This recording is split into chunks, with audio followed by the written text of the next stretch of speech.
सभी साईं भक्तों को ओम साई राम, जय साई राम। आशा करती हूँ कि आप सभी बहुत अच्छे होंगे, खुशहाल होंगे और साईं की अपार कृपा आप सभी पर हो।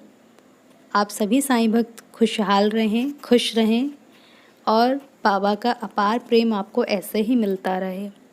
तो आज हम बाबा का एक अनुभव है जिसे मेरे कल भी बोलते हैं, वो शेयर करूँगी मैं आप सभी के साथ। मैंने हमेशा से बोला है, बाबा पर अटूट श्रद्धा और विश्वास ज़रूर बनाए रखें। हम कितनी भी परेशानी में क्यों ना हो, बाबा हमें उन परेशानियों से ज़रूर बाहर निकालेंगे। जिस तरह हमें खाना खाने के बाद उसे डाइजेस्ट करने में टाइम लगता है, उसी तरह बाबा को भी हमारे जीवन में उलझनों को सुलझाने के लिए भी समय लगता है। तो इसलिए श्रद्धा और सबूरी ज़रूर रखें अपने जीवन में। हमेशा मैं यही कहूँगी कि अगर बाबा डिले कर रहे हैं किसी चीज़ को देने के लिए, तो याद रखिए वो आपके लिए और ज़्यादा बेहतर होगी और वो समय सही नहीं है आपको उस चीज़ देने के लिए बाबा। तो इसीलिए मैं कहूँगी कि सब्र रखिए, सब अच्छा होगा। आज मैं मिरेकल शेयर करूँगी। कोमल जी हैं दिल्ली की, साईं भक्त हैं। वो ज़्यादा पूजा पाठ नहीं करती हैं, इवन जब भी उनको टाइम मिलता है तो बाबा की प्रार्थना पूजा ज़रूर करती हैं। कोमल जी की ये मिरेकल कोमल जी के साथ हुआ था। दिल्ली की रहने वाली हैं और उन्होंने बताया था कि वो उनके पास एक बेटी थी और बेटी के कुछ साल बाद उनको बेटा नहीं था कोई। तो अजीब लोग, मतलब कुछ लोग अजीब तरह की बातें करते थे।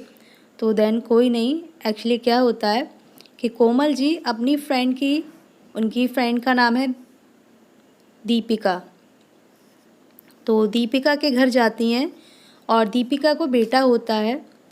और देन जब उनका बेटा होता है दीपिका का, तो उनकी दीपिका की जो सास होती है वो कोमल जी की गोद में उस बच्चे को रख देती हैं।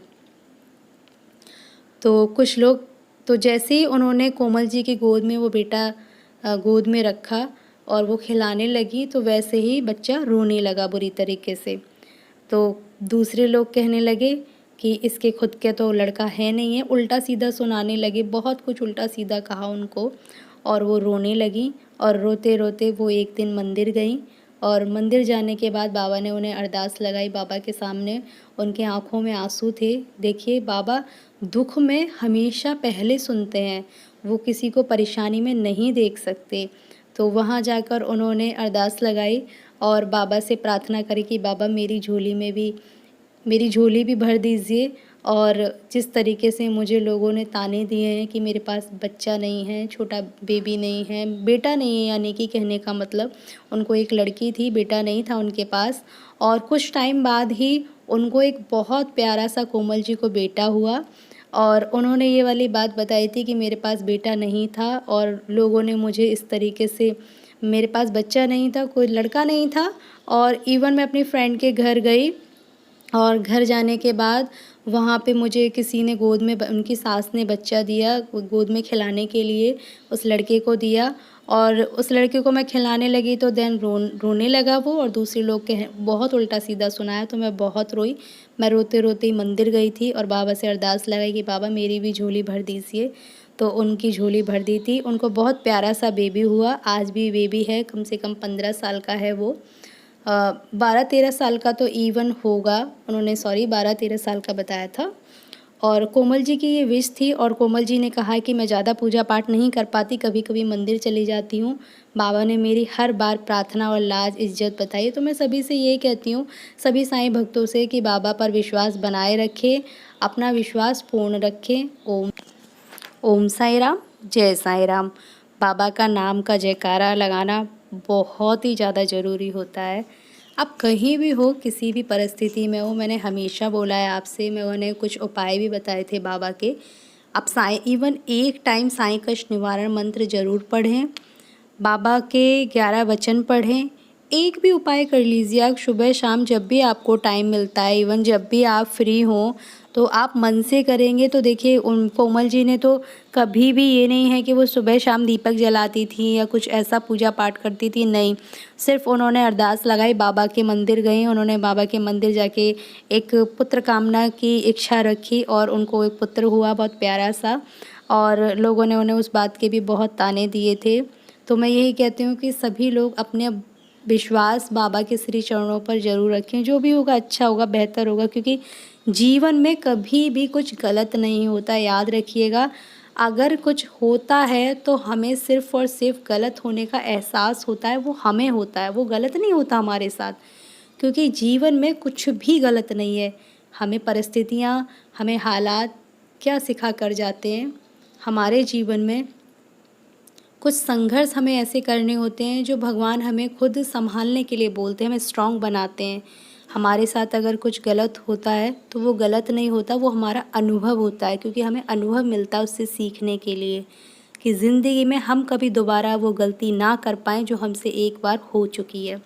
किसी का बुरा ना करें, किसी के बारे में बुरा ना सोचें, हमेशा अच्छा सोचें। पशुओं पक्षियों को दाना ज़रूर खिलाएं, पक्षियों को दाना खिलाएं। पशुओं को जो भी आपसे इवन होता है, घास वगैरह, जो भी मतलब जो भी आप अफोर्ड कर सकते हैं, जो भी आप खिला पिला सकते हैं तो ज़रूर करें। मैं हमेशा से ये कहती हूँ, जितना कर सकते हैं उतना ही करें। बाबा ने कहा है कभी उधारी लेके कुछ ना करें, किसी से उधार ना लें। बाबा के इवन आप एक फूल भी नहीं चढ़ा पा रहे हो, कोई बात नहीं, हाथ जोड़ के बाबा के सामने एक प्रार्थना भी करेंगे ना तो भी सब कुछ बहुत अच्छा होगा। क्योंकि जीवन में सब कुछ अच्छा करने के लिए हमें संघर्ष ज़रूर करना होता है। क्योंकि जिस तरीके से हमें खाना स्वादिष्ट बनाने के लिए मेहनत करनी होती है, उसके लिए मसाले कई प्रकार के होते हैं, उसी तरीके से हम अपने जीवन को सही करने के लिए कितने ही प्रकार से बाबा को खुश कर सकते हैं। जैसे कि फूल चढ़ाकर, दीपक जलाकर, बाबा को वस्त्र पहनाकर, वो हमारे अंदर के एक भाव हैं जो हम बाबा को कैसे खुश कर सकते हैं, कैसे बाबा। लेकिन हम बाबा ने तो कभी भी शिरडी में ये नहीं कहा कि मुझे अच्छे वस्त्र पहनाओ, मेरे लिए अच्छे पात्र में खाना दो। बाबा ने इवन कभी भी कुछ नहीं मांगा किसी भी भक्त से। बस बाबा का प्रेम था एक भक्त के दूसरे भक्त के प्रति, कि लोगों में एक दूसरे के प्रति प्रेम होना चाहिए, आस्था और विश्वास होना चाहिए। जैसे कोमल जी की सहायता करी, बाबा सभी की सहायता करना। क्योंकि जीवन में कभी भी कुछ भी कहीं भी जो भी हो जाए, बाबा पर अटूट श्रद्धा और विश्वास ज़रूर बनाएं। क्योंकि जीवन में संघर्ष करना, क्योंकि बाबा ने भी इतना संघर्ष किया है लोगों को एकता जोड़ कर रखने के लिए, प्रेम को बांधने के लिए बाबा ने भी बहुत संघर्ष किया है। अपने ऊपर उन्होंने भक्तों की परेशानियां विपत्ताएं ली। तो जब बाबा भगवान होकर के अपने जीवन में इतने सारे कष्ट झेले, तो हम एक नॉर्मल इंसान हैं। अनेकों कष्ट आएंगे, तकलीफ़ें भी होंगी, लेकिन एक नाम होगा साईं का, उससे सारी पीड़ा दूर ज़रूर होंगी। क्योंकि मेरा बाबा आप सबके बाबा हैं और बाबा सब पर रहम करते हैं। जीवन में कभी भी ये ना सोचें कि हम अकेले हैं। जब भी आपको ऐसा लगे कि हम अकेले हैं तो बाबा के दर ज़रूर चले जाएं और उसके सामने कह दें कि तेरे होते हुए मैं अकेला कैसे हो सकता हूँ।